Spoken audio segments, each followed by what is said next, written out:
Hi Division 6. So for our science project this week, I want you to give an alternative. If you're someone that doesn't have straws or strings at home, then you can do this instead, where you don't need straws or strings. You just need a piece of paper, and you might need to go outside to find some objects. So what we're going to do first, that everyone's really doing, is that you're just going to need a piece of paper, a pen, and a pair of scissors. You're going to put your non-writing hand onto the piece of paper and draw an outline of your hand. So do that first.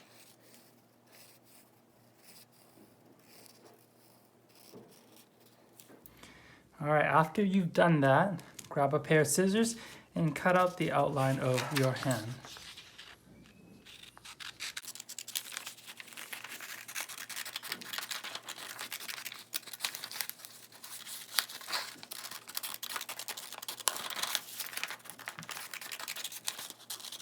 Okay, and once you've had your cutout of your hand, you need to recall from last Friday our science, the name of the bones in our hand. So we're gonna label it. You only need to do it on one finger, and then for the hand bones, it'll all be the same, and then the arm bones will be the same. So if you recall, our first bone in our first finger, what is that called? You're gonna label it directly on your piece of paper, and I know that's called the distal phalanges. And the middle bone here on a finger, I know that that's called the middle phalanges. And the third bone, the bigger of the three, is going to be called the proximal phalanges.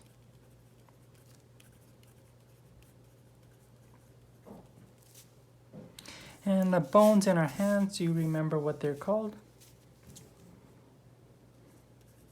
That's right, this is called the metacarpal bones. And then we also have some wrist bones here. We have lots of wrist bones here, and they're called the carpal bones. And then we have two of our arm bones, so I'm going to draw it. We have one bone that's a little bit smaller, and one that's a little bit bigger.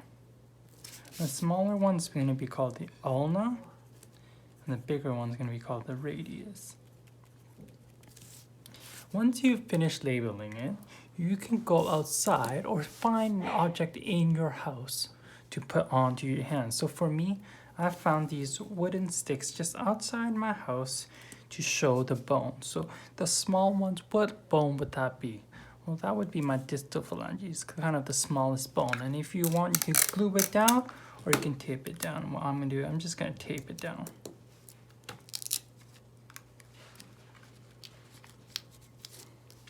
And the middle bone, the middle phalange is going to be a little bit slightly bigger.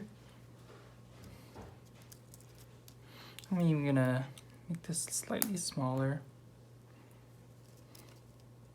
It's called the middle phalanges.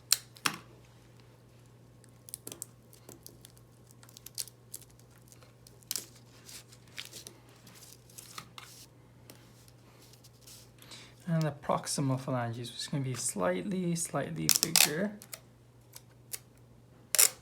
Take that down.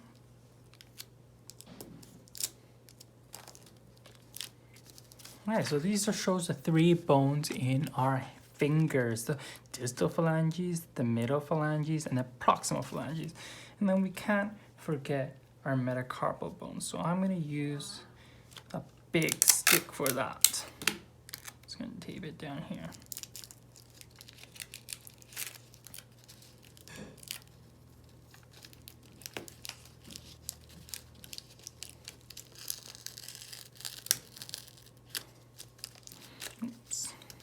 Perfect.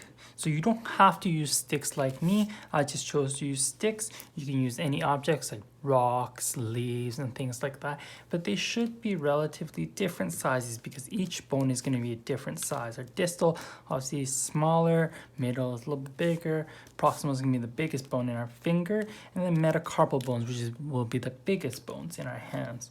Remember, for the thumb, that we only have a distal phalanges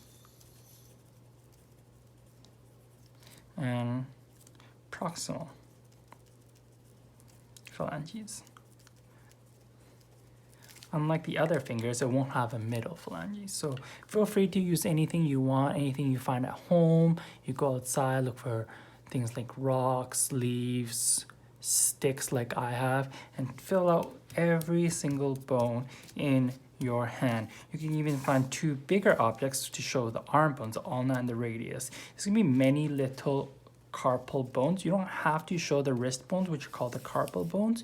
You can if you want. Use the diagram that we did last Friday, that worksheet where you labeled each bone. Use that to help you create your project.